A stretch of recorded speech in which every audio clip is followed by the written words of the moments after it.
បានត្រៀមខបាទត្រៀមខពងទាជាមួយនឹងឆ្អឹងជ្រូកបាទជើងជ្រូកនិងសាច់ភ្លៅបាទ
គ្រឿងដាក់បន្ថែមមាន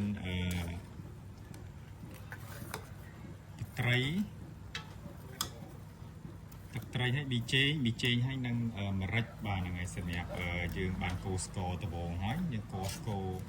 ឲ្យឡើងតាំងម៉ែហើយបាទយើងដាក់ខ្ទឹមសហើយបាទយើងដាក់សាច់ជ្រូកចូលតែម្ដងហើយយើងរងាស់វារៀងក្រហមបន្តិចបាទយើងចាក់ពងទាចូលបាទហ្នឹងហើយបាទ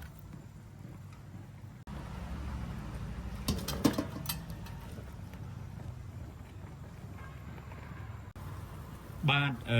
រួចរាល់ស្ថាពរយើងថ្ងំចោលក្នុងកន្លះម៉ោងទៅ1ម៉ោងទៀតបាទ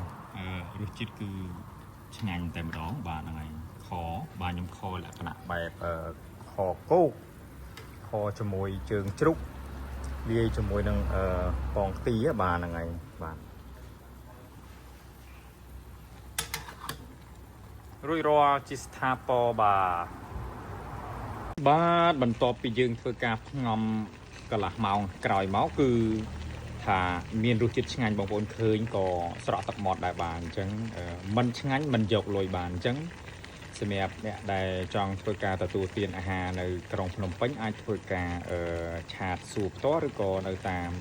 ផ្សារទូពង្រោកផ្ទាល់ណាគឺយើងមានលក់ម្ហូបកំងផ្សេងជាច្រើនសម្រាប់បងប្អូនត្រូវការទទួលទានអាហារដែលមានសុខភាពល្អ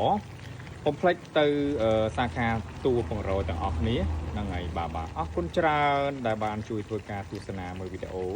បាទអរគុណច្រើនបាទ